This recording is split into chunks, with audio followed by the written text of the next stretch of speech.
Hi everyone and welcome to my channel. Today I'm going to be making this wig, one pack full head. So let's see if it's going to be enough. And I'm going to be making a crochet closer for this wig. So I already sewed down my net and I'm going to paint it brown with this foundation. So let's get started. So now what you're going to do is cut off the excess cap underneath the net to make it look seamless, make it look like it's your scalp. Get it? Like this. And there you go. So this part right here is where I'm going to be crocheting on. That's where we're going to make our closure on.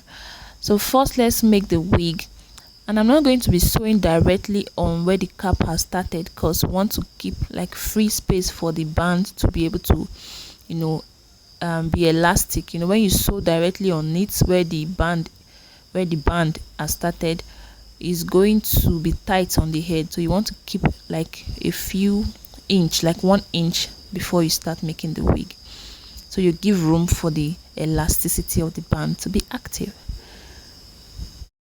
so that way your wig cap is not too tight on your head. So as I'm sewing, I am leaving one finger, I think that's 1 inch also space between each weft, like this. As I'm sewing, I leave 1 finger space like this, so when I go around and if there is still more hair left, I can come back and fill in those space.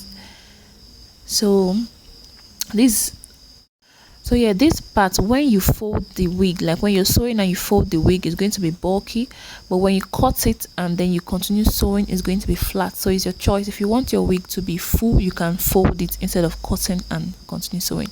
But if you want your wig to be flat and flat on your head, you can cut it and then continue sewing.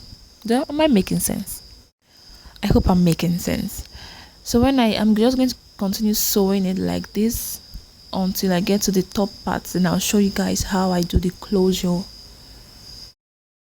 I think I should let you guys know that there are certain weaves that won't allow you to use them for closure, because like synthetic weaves, they might unravel when you use them for closure.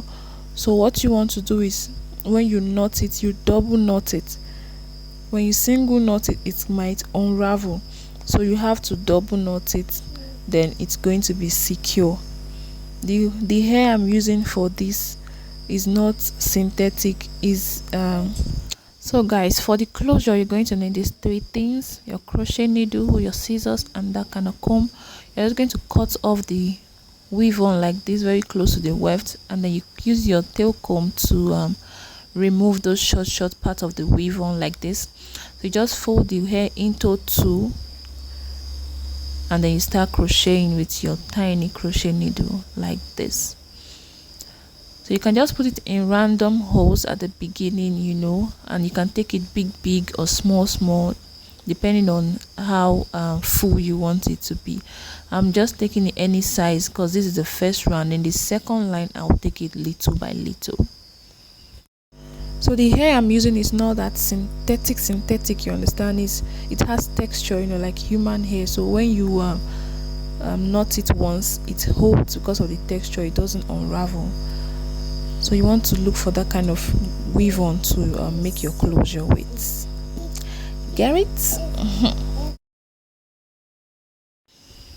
As you can see guys, it's already coming together. Don't worry, the weave on that you're using for this crochet is going to blend in seamlessly with the rest of the weave on.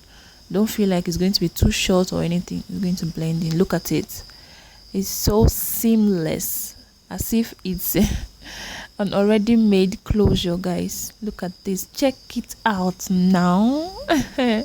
Please guys, consider clicking on the subscribe button, like and share this video, and I'll see you on my next one. Thanks for watching. Bye bye.